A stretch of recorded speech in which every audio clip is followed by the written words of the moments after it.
comrades! You know, we're starting over the next 24 hours across the world where the working class, workers like us, start getting out of bed and going on strike and celebrating the Day of the Worker. This is our day, and the ruling class can't take it off us. Yeah. Comrades, I'm up here too with a dear friend and comrade, Jana Fayed, a community activist and organiser from our Palestinian Australian community, and she's going to have some words to say as well. Let's go, Jana! Put your hands together for our dear comrade. Ceasefire now!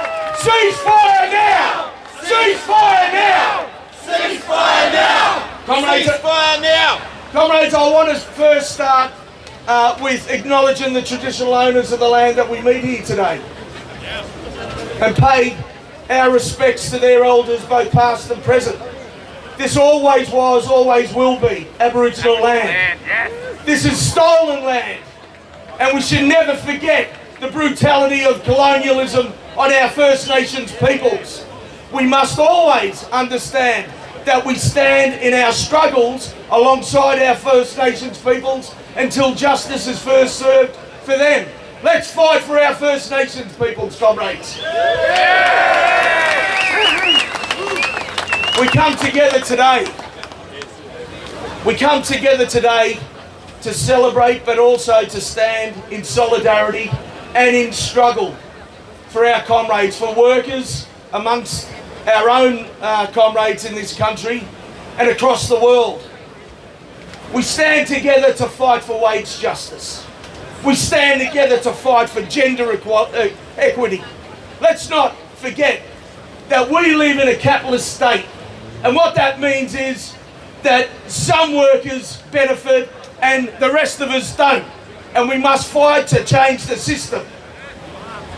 Comrades, half of our population are women, and yet for the same work they don't get the same pay, and that's a shame on the system. We're not asking for governments to change this.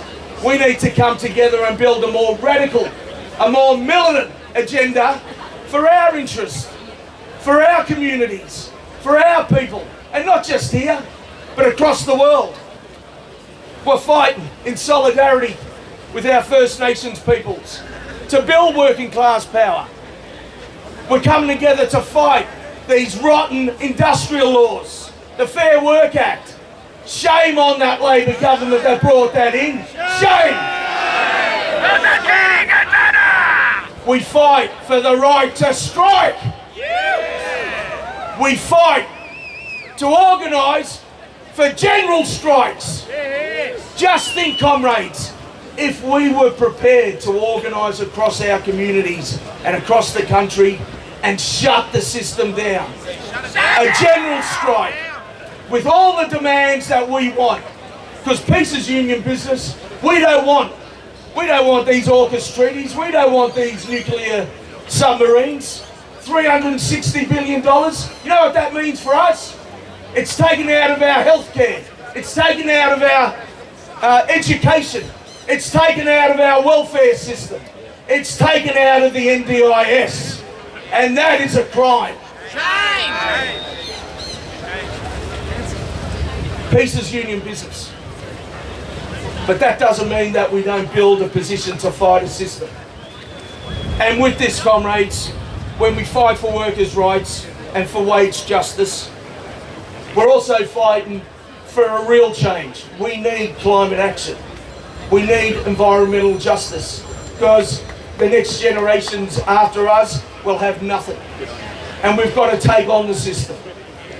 And in finishing, I want to speak about the Palestinian cause and the Palestinian people and what's happening in Gaza and the murder and ethnic cleansing and brutality, the hell that's being waged on ordinary people like us. More than 40,000 men, women and children, mainly women and children, that have been murdered. More than 40,000. More than 120,000 either maimed or killed. And we have an Israeli state that's an apartheid state, that's waging this brutality, dehumanising Palestinian people. And we have our comrades here. And we have a saying in the movement, touch one, touch one. So I say to this bloke down here, down the road here, Chris Minns, firstly, get off your ass and get rid of those anti-protest laws, because we're going to fight until they're gone. You see, we have a law in this state that criminalises the right to protest. How about that one? And it was brought in. It is the most oppressive, anti-democratic law that we've seen in this country. And it's imposed on us, workers, imposed on us, our communities, imposed on us, the working class. So I say this, comrades, we've got to fight every politician, every government, until it's overturned. All the way. We've also got to fight the governments that won't stand on the side of the working class. Because if you kill a worker, what do? The boss has got to go to jail. You kill a worker, kill a worker. That's right. So to every boss in this state, we're coming after you if you kill a worker. To our comrades in Finland, I just want a special message to our comrades over in Finland. They've just got an ultra-nationalist government in that's taken away their union rights, their right to assemble, their right to strike. We're there with you, comrades, in solidarity. And I'm going to pass it over to my dear friend and comrade, Jana now. But I want this message loud and clear to Anthony Albanese, the Prime Minister. We demand a permanent ceasefire. And Australia, our government, can demand that too. We demand sanctions on Israel. We demand arms embargoes on Israel until justice is served for our Palestinian comrades. Solidarity forever. Happy May Day. Let's fight for a better world, comrades.